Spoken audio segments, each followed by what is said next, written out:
besimtarë që e ndjekin atë deri në ditën e fundit. Allah e shpërblet vëllezër të gjithë që keni marrë pjesë.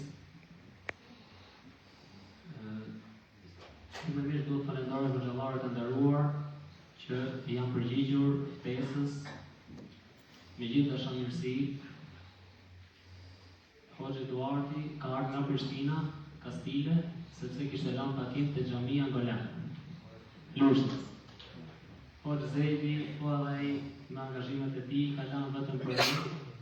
Pra falënderimet tona janë të pakta, po ne lutim Allah që t'i shpërblet me mirësitë e tij. Pa harruar pastaj Miftiu Gramozin, i cili gjithmonë në projekte të tilla është gati me karton jeshil. Zoti shpërblet gjithëve. Unë nuk do të marr as ligjërat, as hadithe, as ajete, sepse më vjen zor nga hoxhallarët që kam këtu. Unë jam sot vetëm për të dëgjuar ato, por fillimisht para se ta hapim këtë ligjërat sonte, kisha shumë dëshirë, meqense nuk para e njohim, unë herë parë që ballafaqohem me këtë vllaj. Kemi një djalë këtu i cili është hafiz, po nga Lushnja. Dhe unë jam habitur kur kam pa Hoxha Zejdi që e ka shpërndarë në internet, i shtohet Lushnjës edhe një hafiz. Edhe unë i shkrujt, ata shoh Hoxh, jo i shtohet, është hafizi i vetëm që ka dalë në Lushnjë me Sadion. Ndoshta nëse ka ndonjëherë që vjen ai hafiz tjetër të më korrigjoj. Pra, do kisha shumë dëshirë që të lexonte disa ajete nga Kurani famlar. Zoti shpërblet.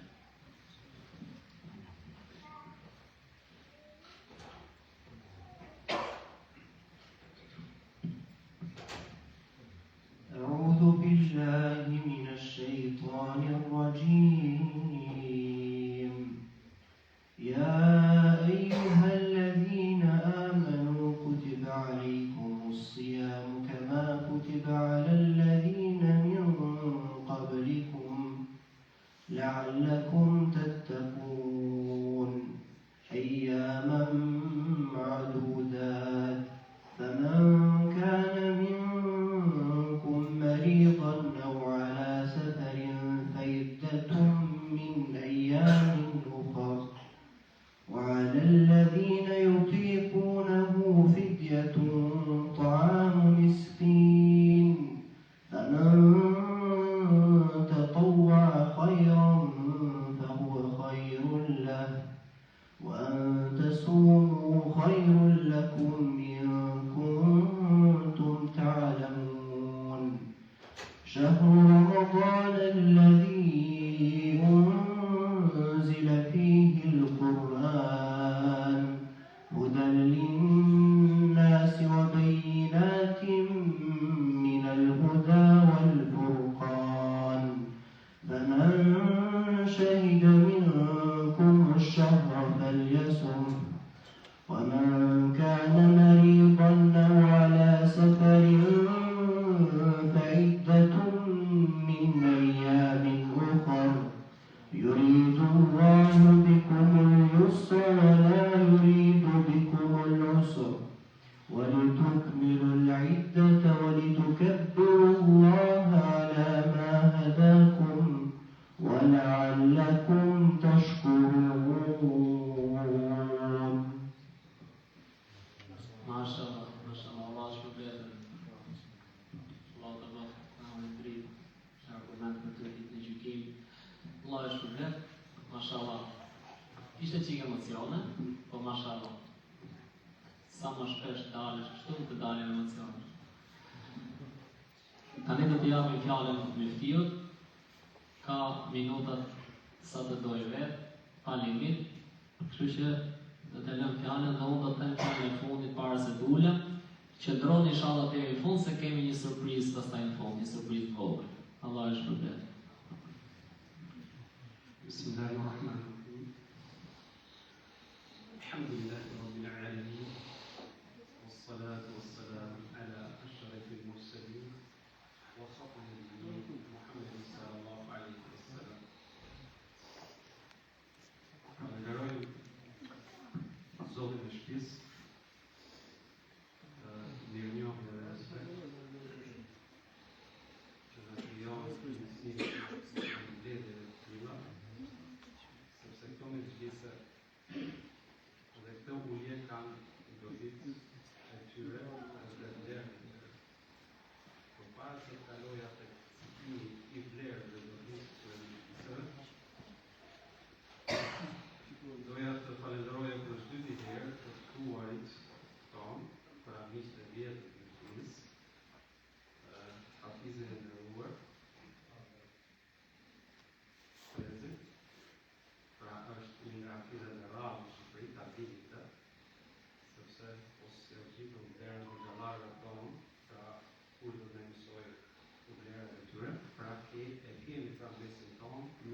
vizat më të veçantë të Shqipërisë. Është dhe mik i vjetër i ju. Pra, kemi qenë bashkë në një farë kohë. Po kështu, mik i vjetër në Shqipërisë është Abraham Zeli. Duhet ta dini që është prej dinastisë Barboshte. Pra dhe ju do ta dini mirë se do të bëhet dinasti. Pra lusë Allahu në zëvërdel, që të rëstoj viturin, dhe t'i bëj ato mbartës të kësaj risaleje dhe hidrave. Vlezër, në fillim ju thash, falenderojmë Zotin e Shpirës për krijimin dhe mundësinë e këtyre veçliseve, sepse këto veçlise në jetën e besimtarit dhe për besimtarin kanë dobi dhe mirësinë e tyre. Këto veçlise janë veçliset më të mira në faqen e jo. Janë ato veçlise që në jetën e besimtarit ndikojnë në jetën e tyre fetar.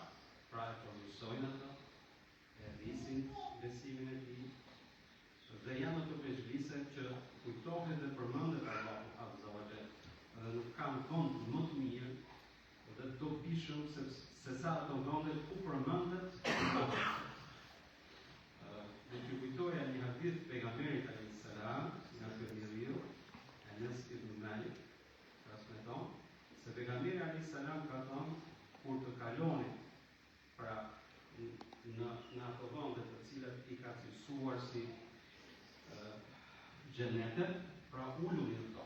Është pyetur pejgamberi alayhis salam kush janë këto? Ai ka thonë dhe ka thyer janë ato vende ku përmendet Imami sot.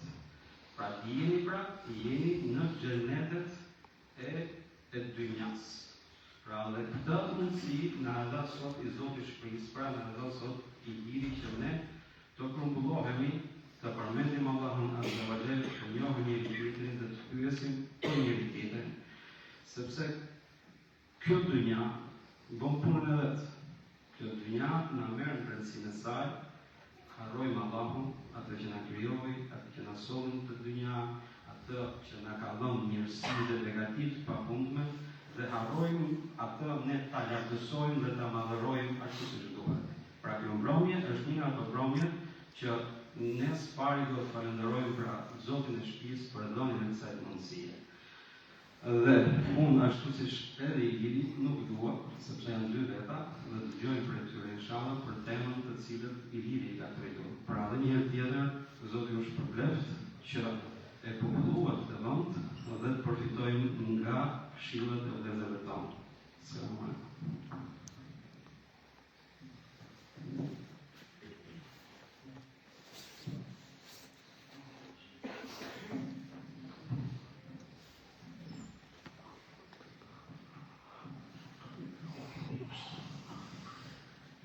الحمد لله رب العالمين الرحمن الرحيم مالك يوم الدين والصلاة والسلام على أشرف الأنبياء والمرسلين نبينا محمد وعلى آله وصحبه أجمعين أما بعد.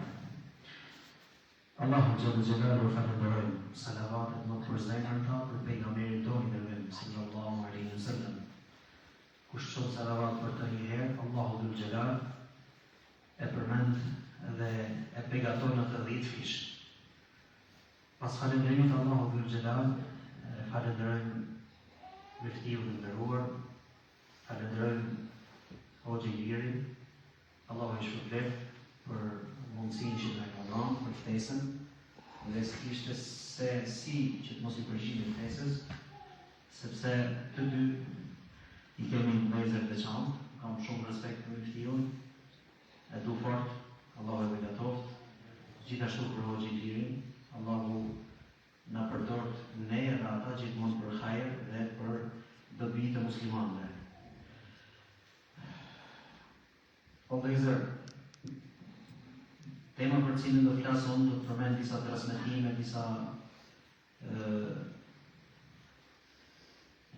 disa ajete kuranore, hadithet pejgamberit, fjalët e dietarëve.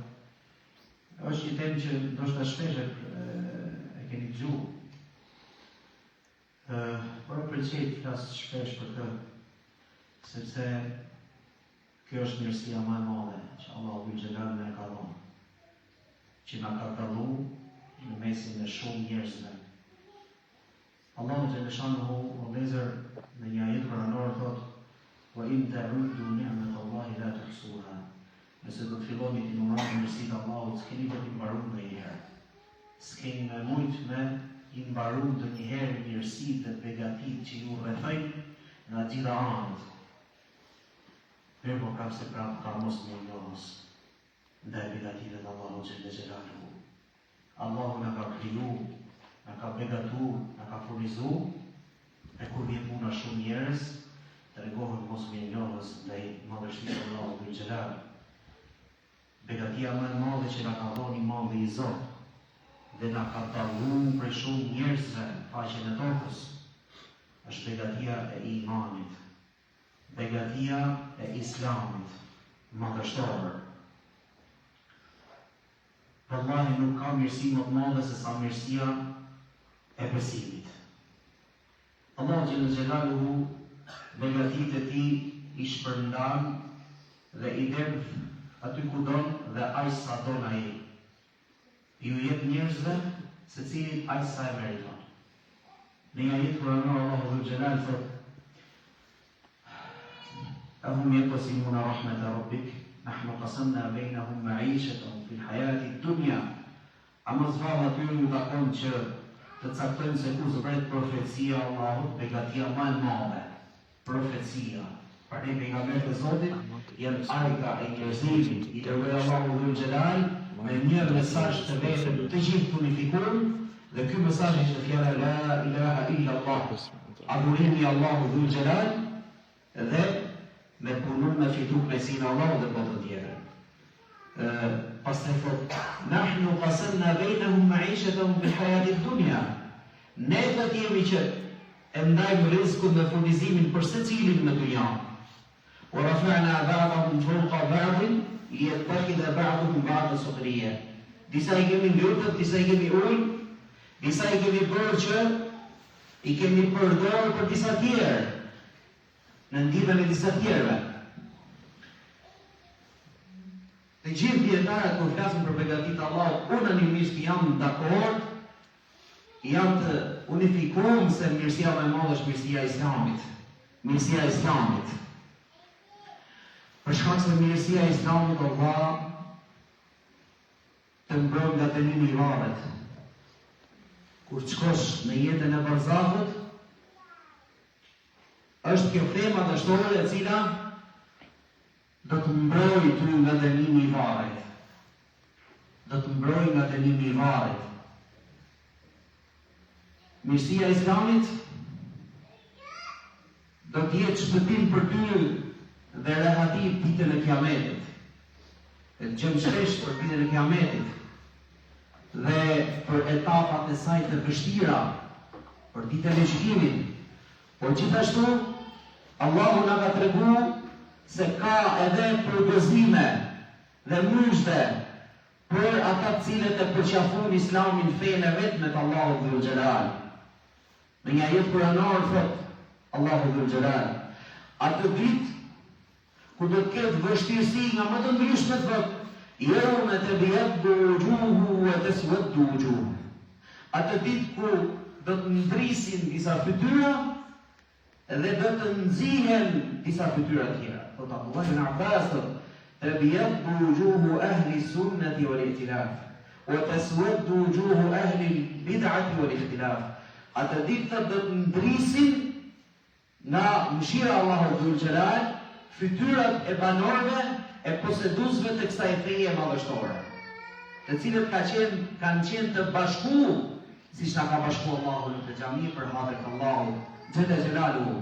Dhe do të jenë disa fytyra tjera të nxira, ata të cilët pasun efshin dhe pasun bidatet dhe u larguar nga rruga e Allahut dhe nga kjo fe madhështore. Gjithashtu, Allahu në ajet tjetër thot: "Yawma nahshuru al-muttaqina ila ar-rahmani wafda." Atë ditë kur do të ketë vështirësi, ku dielli do të jetë mbi kokat e njerëzve disa milje afër, mos harroni se do të ketë dhe mysafir dhe miq të Allahut. Atë ditë thot Allahu ku do t'i ringjallin miqtë e Allahut si njerëz special, të ftuar të Allahu xhalla xhelaluhu. Disa prej tyre do t'jenë në hijen e arshit Allahu dhul xhelal. Disa prej tyre do t'jenë në kuvende dhe minberet e larta për shkak se e kanë dashur njëri tjetrin për hapjen e Allahut, e nuk kanë pas lëv dhe urrëtie për njëri tjetrin. E kur futen në xhennet, pikërisht banorët e xhennetit, falënderimi i parë që do të bëjnë ndaj Allahut, falënderimi i parë që do t'i bëjnë Allahu dhul xhelal, është falënderimi për këtë fe madhështore. Wa qalu alhamdulillahi alladhi hadana li hadha. E do të thonë që në këtë thot elhamdulillah, falënderimi takon Allahut i cili na udhëzoi në këtë fe. E kurse si nuk do të ishim të udhëzuar nëse nuk do të ishte udhëzimi i Allahut. E kjo për shkak se shumë njerëz ne duam që të udhëzohen në Islam. Një po për disa prej tyre Allahu i ka pa në zemrat e tyre që ndoshta nuk e meritojnë këtë fe madhështore. Nuk e meritojnë. A nuk ishte të zërë pejgamberi s.a.s. që u interesuar maksimum pejgamberi? O Xhaxhaim tha, kelimeten, thuaj një fjalë që të kemë argumente, që të kërkoj falje Allah për ty. La ilaha illallah, thuje. O transmetuesi i hadithit vdiq duke të shmu fejen e stërgjysheve të tij. Për shkak se dy prej shokëve të tij idhujtar që ndronin te koka dhe i thonin mos e tradhpo fejen e gjysheve tuaj. Subhanallahu. Njëri prej tyre për Islam, tjetri vdiq në kufër. Innaka la tahdi man ahbabta walakin Allah yahdi man yasha. O Muhammed, mos u përgos shumë, mos e shkatro veten tënde se nuk u udhëzon fikani fisteku. Ti nuk mund të udhëzosh atë që don ti, por sa atë që don Allahu xhalla xhelalu. Ne kemi ndor fjalën, kemi ndor këshillën, kemi ndor Kur'anin dhe Sunetin e pejgamberit që t'ja u tregojmë tjerëve. Masanej, a udhëzon ajo nuk do të u përgos fort. Edhe pse herë pejgamberi sallallahu alajhi wasallam halli më të madh kishte që t'i shpëtoi njerëzit nga zjarri i xhehenemit. Që t'i shpëtoi njerëzit nga zjarri i xhehenemit. Allahu na ruaj. O vëllezër, kjo është mirësia më e madhe, kjo fe madhështore e cila është gjithë përfshirëse në të gjitha dimensionet e jetës së njeriu. A nuk thot pejgamberi sallallahu alaihi wasallam al-imanu bid'un wa sittuna aw bid'un wa sab'una shu'ba? Besimi është 60 sa apo 70 sa nivele dhe dimensione apo kategori. Më e larta thot, niveli më i lartë i kësaj feje, thot është fjala la ilaha illallah dhe kuptimi i saj. Edhe niveli më i ulët i kësaj feje madhështore është edhe kur ti e largon një pengesë nga rruga, që mos i pajton njerëzve. Kështu muslimanët. Kështu do të jenë mos atë muslimanët. Kështu do të jenë me këtë lloj morali. Edhe prej këtij besimi thotë është kur dikush e heq një pengesë nga rruga. Kjo fe është dritë. Dritë që e hedh Allahu xhalla xhelalu në zemër e atij që do Allahu dhul xhelal. Ai që e meriton. Thotë Allahu në ajet kuranor thotë: "Awa man kana maytan fa ahyaynahu wa ja'alna lahu nuran yamshi bihi fi an-nas kaman mathaluhu fi adh-dhulumati laysa bi kharijin minha." A është njësoj, thot, ai që janë gjallën në zemrën e tij me dritën hyjnore të besimit, me atë të humburin në errësirat e idhujtarisë dhe mohimit, vallahi pa Islam dhe pa iman nuk arrin ta fitoj kush kënaqësinë e Allahut xhalla xhelaluhu.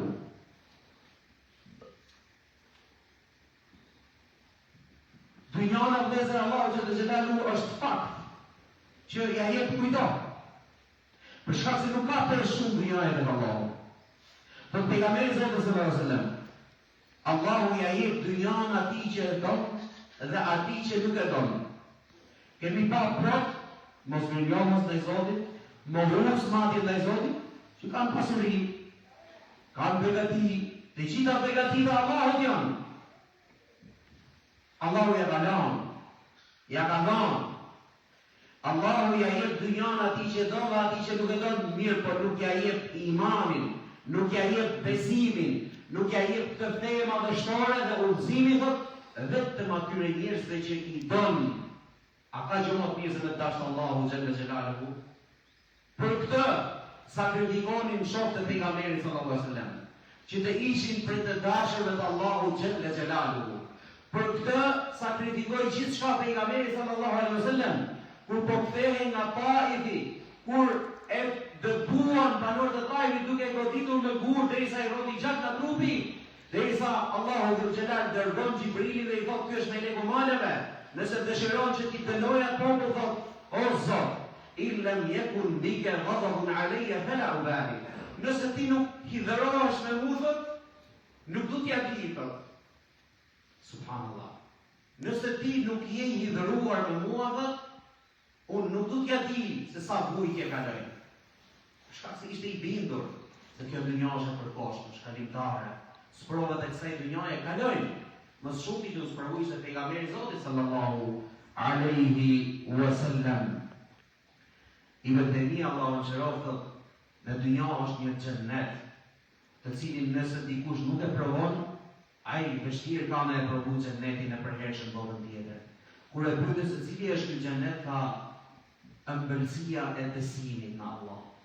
Wallahi, ëmbëlsia e besimit në Allah.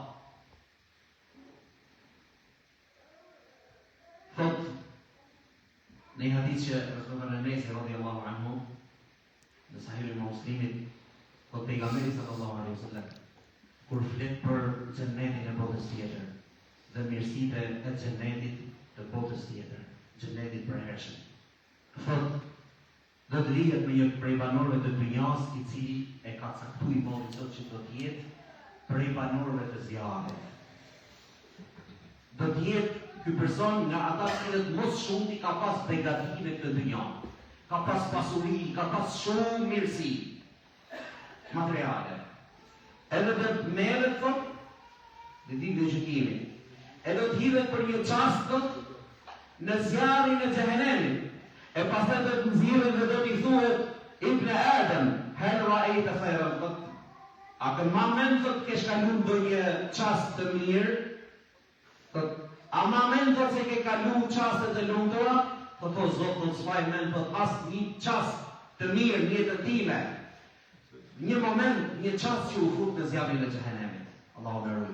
Do të vihet thot në një musliman i cili ka qenë besimtar, ose ka kaluar sprovën të dynja, e do të futet vetëm për një çast në mirësitë në xhennet dhe do të nxirret, e do t'i thuhet, o biri Ademi, a mban mend thot ndonjë sprovë, ndonjë siklet, ndonjë hall, ndonjë vështirësi që ti kaluar në jetën tënde? Thot, pasha madhështinë tënde, o Zot, thot nuk mbaj mend thot kem kaluar sprova. Subhanallah, sa shpejtësi i harroi. Për ne pejgamberi sallallahu alaihi wasallam i harronte sprovat, sepse i kishte pa mirësitë e xhennetit. Pejgamberi e ka pa xhennetin, i ka pa mirësitë e xhennetit. Sa që dërgohet një herë thot, u afrova thot, u futa në xhennet thot, dhe u afrova pranë një kështjelle madhështore. Ku në borën e saj thot ndodhesh të një vajzë. Edhe pyeta se për kë është përgatit kjo, mu tha, është përgatit nga kjo kështjelle madhe e çka ka në brendësinë e saj thot, për një djalosh prej djemve të Mekës. Ta mendova si amun. Pastaj ju tha që ajo është Omer ibn al-Khattabi. Kur u lejova që është Omerit, u largova me vrap, tha se kujtova xhelozinë e Omerit radhiyallahu anhu. Omeri radhiyallahu anhu, kur e dëgjoi këtë lajm nga pejgamberi filloi të çaj. A prej teje do xhelozeu në pejgamberi Zotit ta sallallahu alaihi wasallam. O vëllezër, por se ditë që jetojmë, kohën që jetojmë, shifet se nuk është aq e lehtë ta praktikosh Islamin. Ke vështirësi, ke sfida, ke sprova. Edhe jeni duke e pa. Në shumë aspekte të jetës, më thonë muslimani përballet me sfida.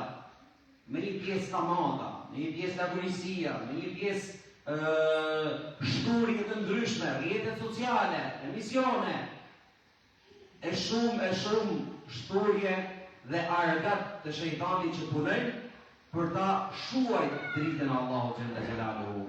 Mirë po pejgamberi sallallahu alaihi wasallam çfarë na thot në një hadith? Thot inna al-islam bada'a ghariban wa sayaudu ghariban kama bada' fatuba lil-ghuraba.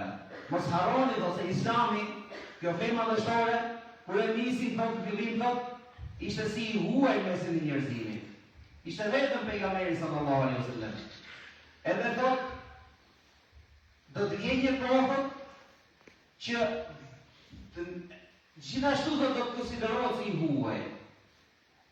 Mirë po për këta të huaj, shpesher në ndodh që për shkak se i namazin, për shkak se dikush qef që fal namazin me i ven, publik ose diku me një ambient, shumë për njerëzit shohin me syrin e urrejtjes, u po ky. Ose ti ruhesh nga harami, shumë njerëz të keq kuptojnë. Kjo pra është ghurbetu din. Të konsiderohesh tek shumë për njerëzve si i huaj. Pse? Për shkak se ti rumte në Allahu të xhelal. Për shkak se ti zbaton ligjin e Allahut. Për ta njerëz të cilët bëjnë i kanë këto sfida, i kanë këto vështirësi xheneti i Allahut është për ta. Tuba lil ghuraba. Kur është ky pejgamberi sa thon çfarë është tuba, ka thonë xhenet. Ka thonë një pemë në xhenet. Një pemë madhështore, mirësi për mirësive xhenetit. Që do të thotë, ai i cili e ruan fen Allahut, edhe në kohë vështira, edhe në situata të vështira i përmban ligjit Allahut dhul xhelal, thotë xhenetin e ka përgatitur Allahu për këta njerëz. Xhenetin e ka përgatitur Allahu për këta njerëz. Kur është ky pejgamberi sallallahu alaihi wasallam, gjithashtu se kush janë këto ghuraba të huaj, tamam si mërgjimtare që janë si të huaj në mesin ati veni ku janë, thot janë ata cilët mundohen që ta përhapin Islamin në një shoqëri që është shkuar shkurja. Janë ata cilët e ruajnë sunnetin e pejgamberit sallallahu alaihi wasallam. Janë ata cilët janë pak në një masë të madhe ku shumë nuk e praktikojnë fen Allahut xhalla xhelaluhu. Gjithashtu pejgamberi sallallahu alaihi wasallam në një hadith tjetër çfarë thotë? La tazalu ta'ifatun min ummati zahirina 'ala al-haq. Do të vazhdojnë gjithmonë deri në kiamet një pjesë apo një kategori për ummetin tim thotë. Për njerëzve thotë që do të i përmbahen fesë Allahut xhalla xhelaluhu, që do të i përmbahen urdhrave të Allahut xhalla xhelaluhu. O vëllezër, kjo është feja Allahu xhalla xhelaluhu. Mirësia më e madhe që ta ka dhënë Allahu. Mirë po, ajeti që e vlerëson atë, a mendon ti tek ajeti kur Allahu thotë Allahu inna ad-dina 'inda Allahi al-Islam, feja e vetme tek Allahu është Islami? A mendon ti tek ajeti kur Allahu thotë wa man yabtaghi ghayra al-Islami dinan fala yuqbal minhu, ai cili zgjedh në jetën e tij ndonjë fe tjetër përveç Islamit, nuk ka më pranuar. Nuk kam ju pranuar. A mendon ti tek fjala e pejgamberit ose në thotë Allahu e ka bëu haram xhenetin për mohusit, për jo muslimanët? Kjo është e Allahu xhalla xhelaluhu. Kjo është mirësia më e madhe që ka dhënë Allahu subhanahu wa ta'ala.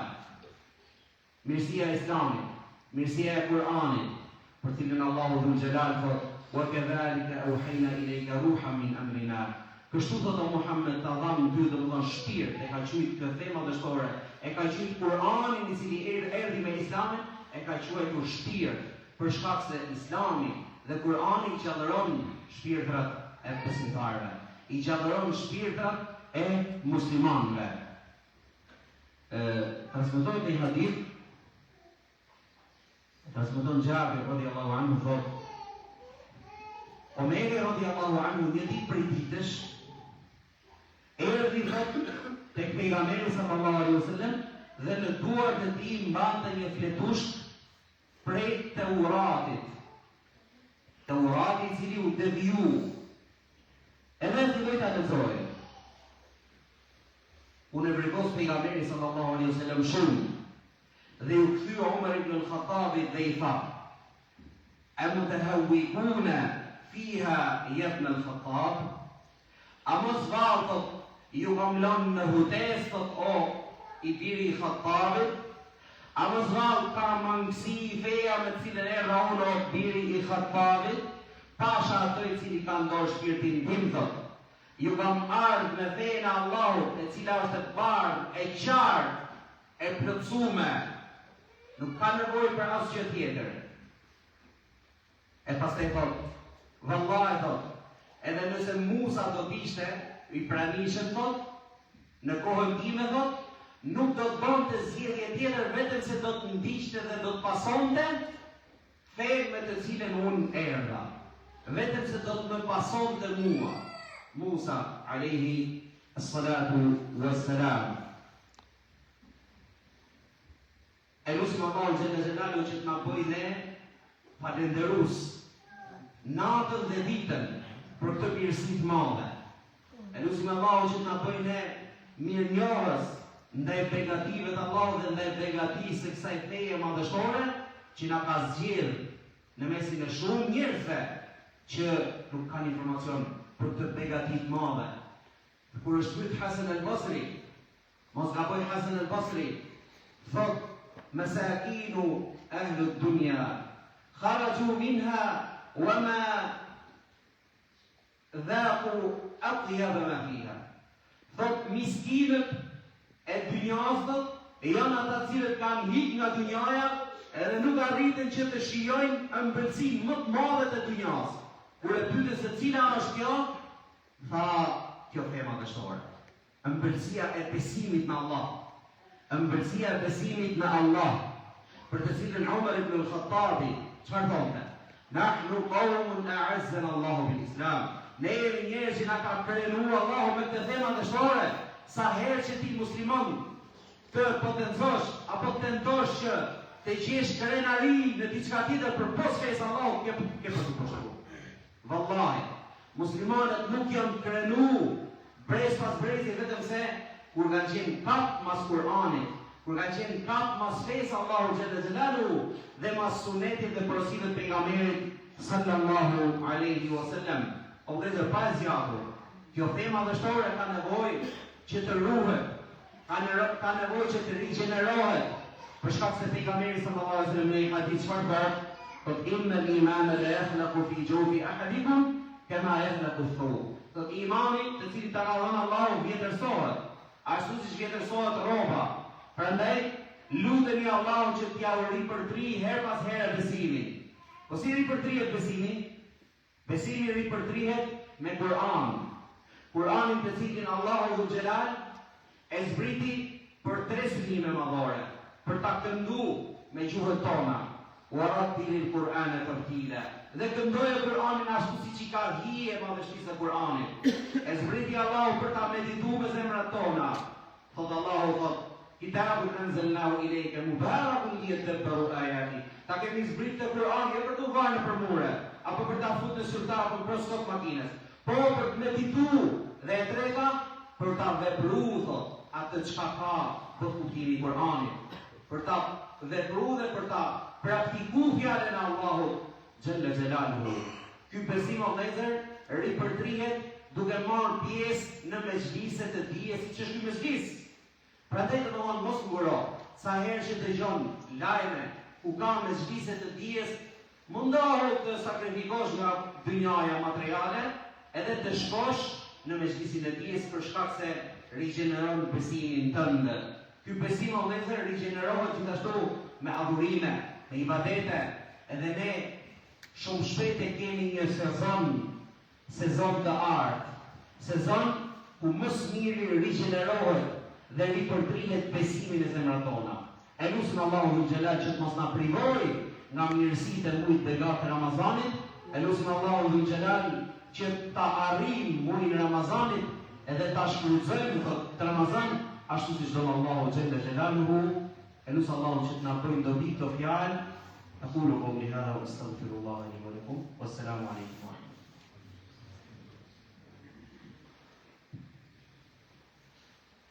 الحمد لله رب العالمين والصلاة والسلام على سيد المرسلين نبينا محمد وعلى آله وصحبه أجمعين وبعد.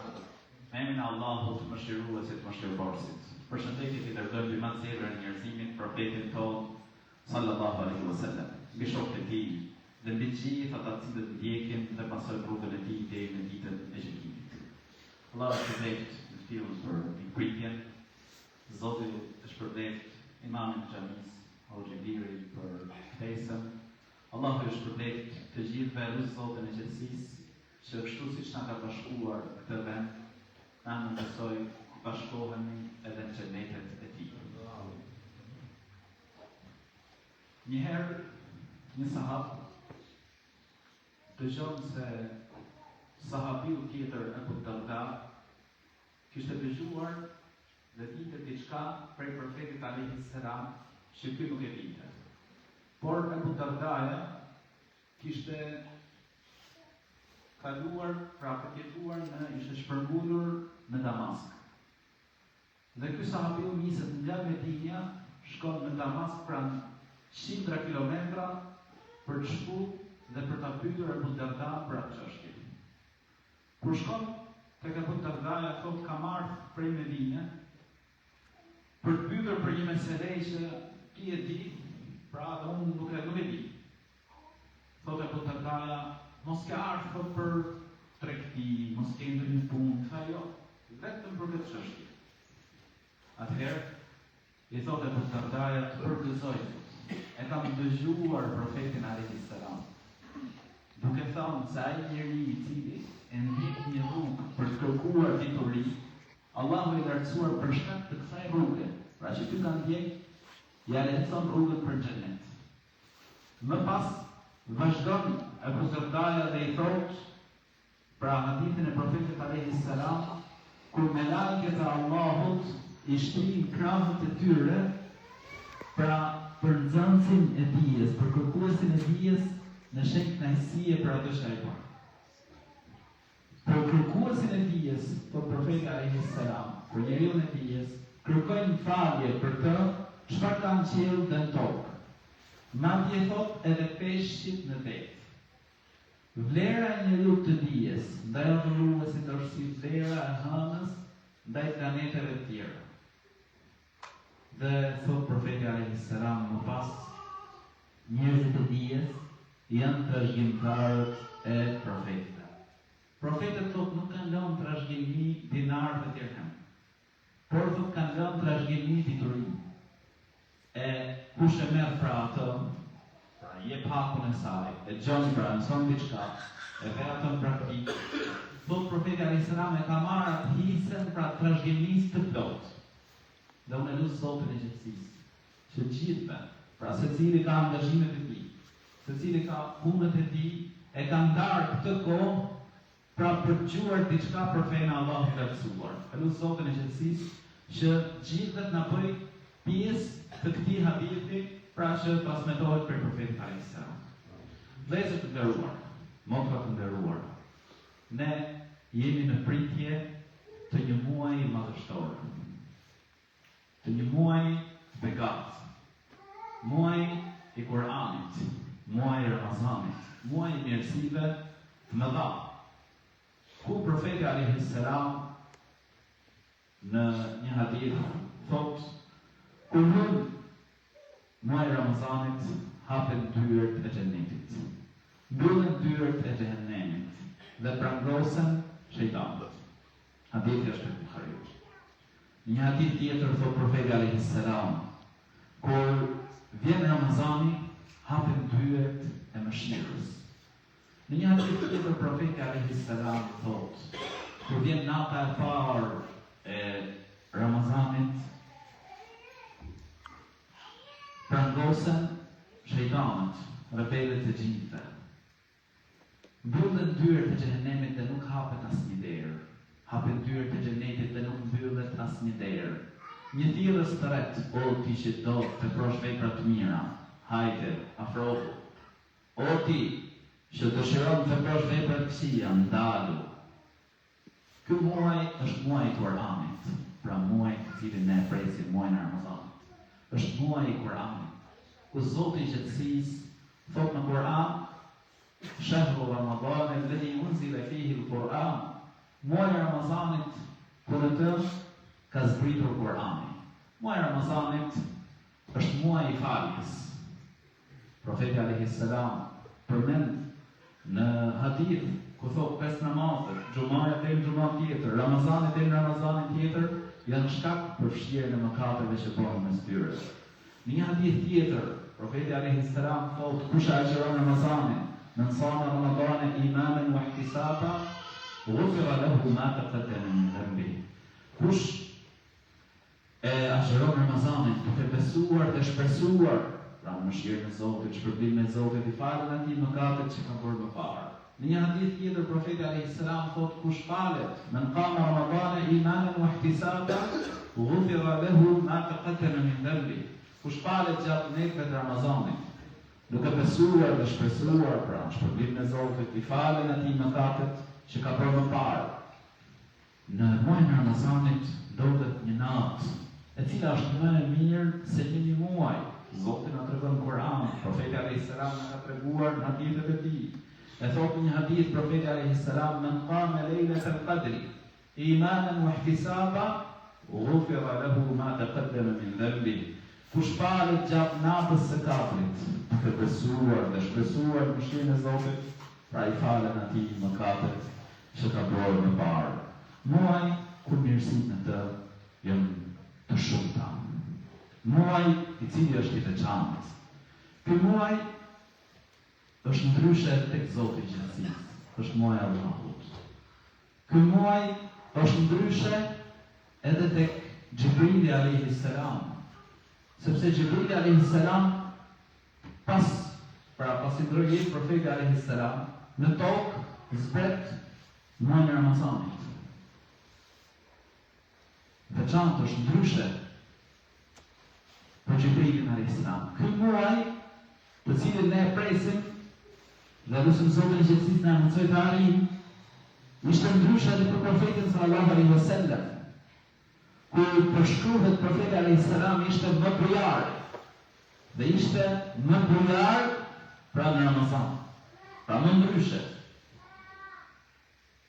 ishte për profetin alayhis salam ky muaj. Në muajin e Ramazanit edhe shpërblimi të cilën e jep Allahu subhanahu wa taala është më ndryshe. Pra, muaji i Ramazanit, ashtu siç edhe Hoxhi Liri pra më caktoi temën, ka për një Ramazan ndryshe, duhet të mëson ndryshe edhe për ne. Por para se të arrijmë tek muaji i Ramazanit, ne duhet ta përgatisim pak veten në muajin të cilin ndodhemi. Para nesh është gjysma e muajit Shaban.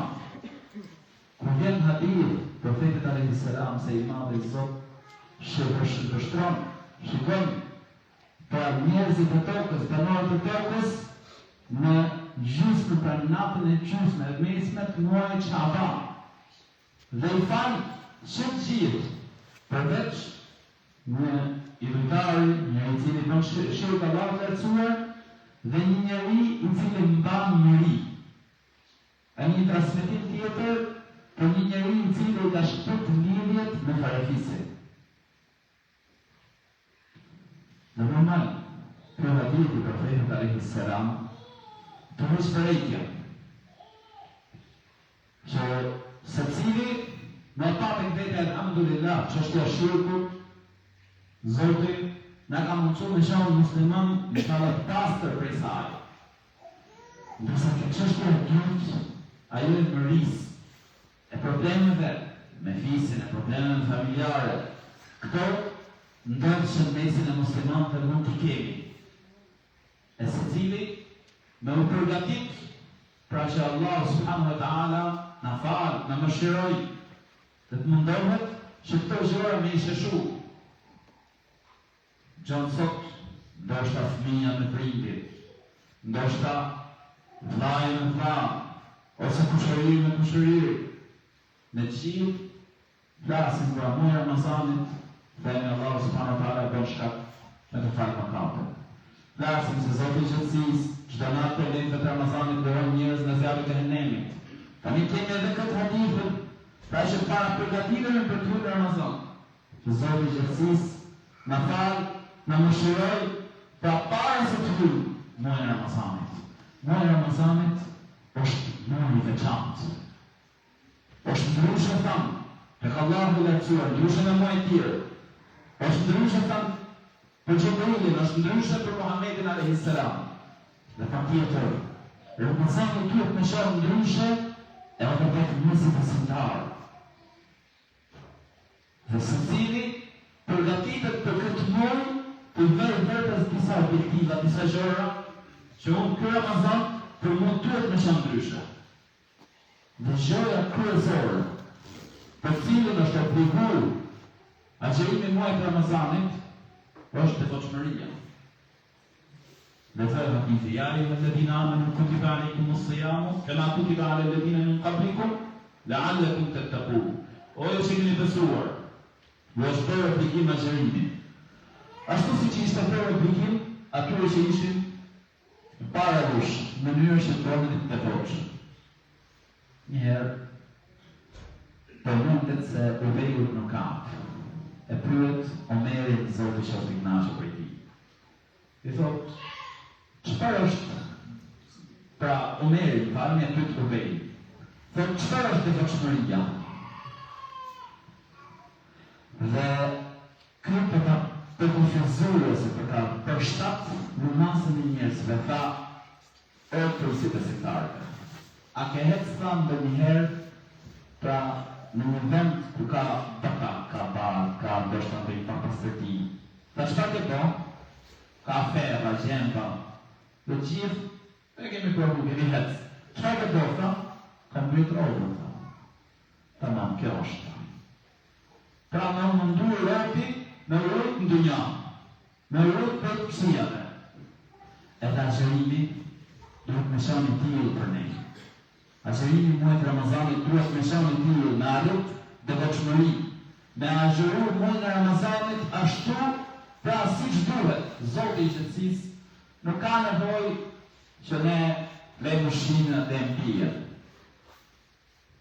Po këto janë mesazh që ne në bëhet të devotshëm, ne me sakrifikuj për Allah subhanahu wa taala, ne me lëmë dhesë të këqija, ne me mundu me afru në Zotit, ne me zbatuar dhe të Allah subhanahu wa taala, me mundu me shanë pa tjetër ndryshe këtë muaj Ramazani nga ju për diqëmëria që jemi mësu.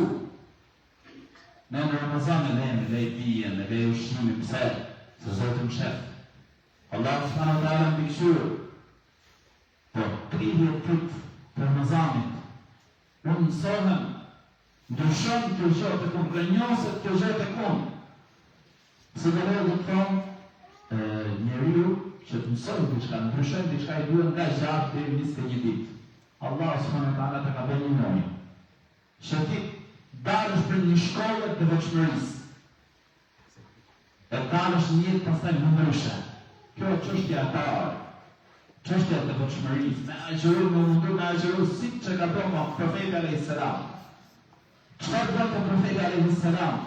Namaz, lexim Kur'an, zikr, vepra të mira, me shën pra muaj i mbushur me këto gjëra. Në mënyrë që të arrihet ai qëllimi. La'allakum tattaqun, në mënyrë që të bëheni devotshëm. Dhe Zoti i qetësisë në Kur'an, surën e 2, pas Fatihas, vjen mesazhi i parë. Dhalika al-kitabu la rayba fihi hudan lil-muttaqin. Ajo është libri, pra Kur'ani, ku nuk ka dyshim. Është udhëzim për të devotshmit. Çështja e devotshmërisë është mesazhi kryesor ndoshta që çon që kanë përcjellë profetët e Allahut të lartësuar. E kjo është qëllimi i agjerimit të Krisht. Më pas pasitër duhet me i dhonë objektiv vetes shumë me u pastru në këtë muaj që vjen këtë Ramazan prej gjunafeve, prej mëkateve. Dhe profeti alayhis salam e përmend në hadith. Pra thot, Ramazani dhe Ramazani tjetër është shkak për fshirjen e mëkateve. Kush agjeron Ramazanin, duke besuar dhe shpresuar, pra shpëtimin e Zotit i falet atij mëkatit që ka bërë më parë. Atëherë një fej qëllim vetes. Që për mua ky Ramazan duhet me shoh ndryshe, unë lidhje përmbledhje në mëkatet, në pastru për tyre. Dhe pa tjetër gjoja kryesore vjen namazit. Me namazit, me qenë i rregullt, me ndryshu këtë gjonë, shtyllën e dytë të Islamit, i cili pa tjetër e përmet profeti alayhis salam e krahason si një lumë i cili kalon para shtëpisë së ndonjërit. Ai shkon lavë do 5 herë në ditë. I tha profeti alayhis salam shokëve të tij, ai vetë aty do pa pastërti, çfarë ta ndjoj me mua më thotë. I tillë është ai që fal namaz. Dhe profeti alayhis salam përmend prapë në hadith, thotë më katoni, derisa vjen sabahu, vani atë, shihen. Më pas, do profeti alayhis salam më katoni, vjen dreka, e kështu me radhë kindija, akshami jacia.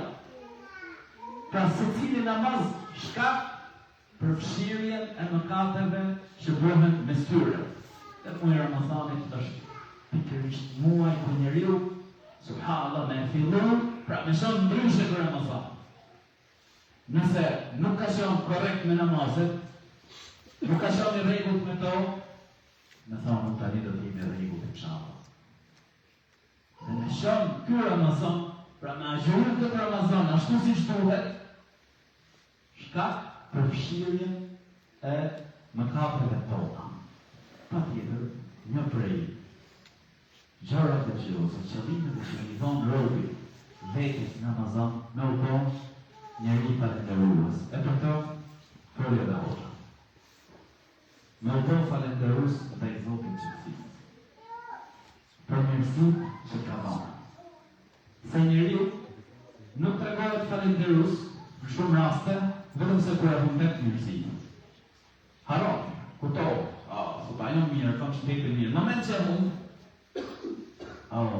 kisha pas mirësi tepër të madhe. Edhe subhanallahu, ja gjërimi, ti ndalesh nga ushqimi, ndalesh nga pija, prit. Këtë mirësit më dashur i nga dhënë Zoti. Në tregu falënderues për to, për mirësit që na ka dhënë Allahu subhanahu wa taala. Këto janë 3 gjëra që njeriu pra përpiqet me rregullu.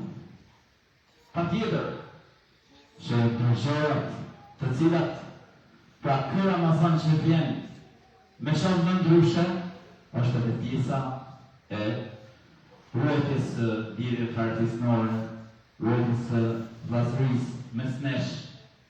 Dhe profeti alayhis salam kur shkoi në Medinë, ju dha një mesazh, pra mesazhi i parë që ju dha besimtarëve, që ju dha njerëzve. Ai Johannas, o njerëz ta, dhe përmend një 4 gjëra. Afshu selam për hapjen e selamit. Wa at'imu at-ta'am, jepni ushqim. Wasilu al-arham, rrugë të fartisnore. Wasallu bil-layli wan-nasu niyam. Dhe fa'alu linatën dhe që njerëzit janë gjumë, të adkhulu l-jannata bi-salam. Këni në gjennet në me faqe. Me salamet, kjo është hapë në gjennet. E këto gjëra, robi mund të fillojnë dhe këtë Ramazan dhe të jetë më ndryshe. Dhe këthejnë të ka e parë. Ti nëse regulohesh që shtami, me fisin, me familjen, ushtrin dorën të një për lutë Zotë, shala në Ramazan, ju furë për iftarë të presë. Përmirëson, përmirëson lidhjet e tua. Dhe subhanallahu, për e shkat, pra që ti me hymë gjennet rahat. Lusëm Zotën e gjëtësisë që në mësoj të arim Ramazanit. Pra gjërë më të. Dalë për muajt Ramazanit me gjinahet falëra. Patjetër që ai qëllimi që tash, pra që t'ja vesh objektiv, me u pastru në Ramazan, këtë duhet me shonë, ndër pra pas arritjes të veçmërisë me shonë, ndër parsoret. Pse se ka pastrim që bëhet këtë dynja. Ka pastrim për gjunafeve që bëhet në parë, por mos e le për atje. Ka pastrim që bëhet ditën e gjykimit. Është edhe ai pastrimi që përmendi një ngjarje hoxha, që tha zhytet në zjarr të xhenemit. Ti mos e kërko ato. Pra dhe tjetë të muaj që presim, muaj pastrim që nafe shumë dynja. Allahu është për vetë në të mirë. Zotë e ndërofë, wa sallallahu sallam wa barik ala nabiyina Muhammed.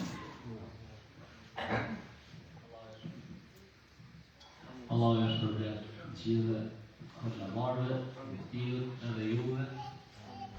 Tashti, ajo surpriza, s'besat këtë njëri, ja?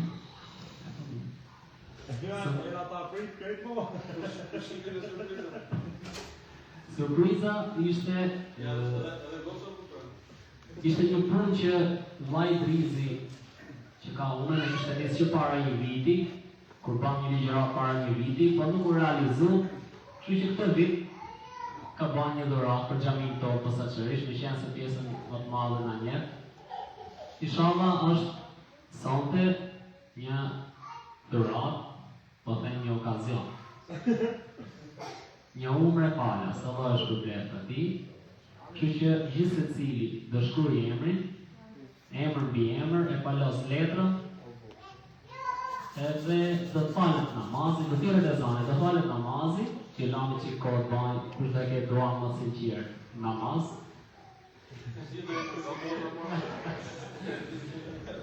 Besoj që të bajnë të Zoti inshallah ndihmë mua.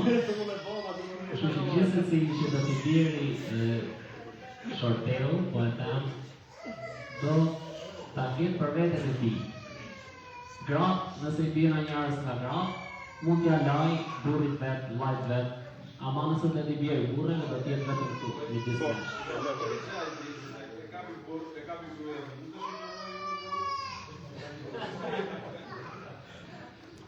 Kështu që inshallah shpërdaj letrën e Florit, se kemi të djalin e çovesin e burrit. Gjithë secili nga një letër, nëse mungohet në totali, kemi prapë të zyrë. Nga i pije letër, se mos i jep dyrë. Shkruan një emër, jepi si në lasi baki, shpërndaj si në lasi. Pra një umre falas, Allah e shpërblet gjithë, Zotja mundësot gjithëve që të shkoni vizitoni shpirë e shenjë qartë në një kumër. Kërë një amin.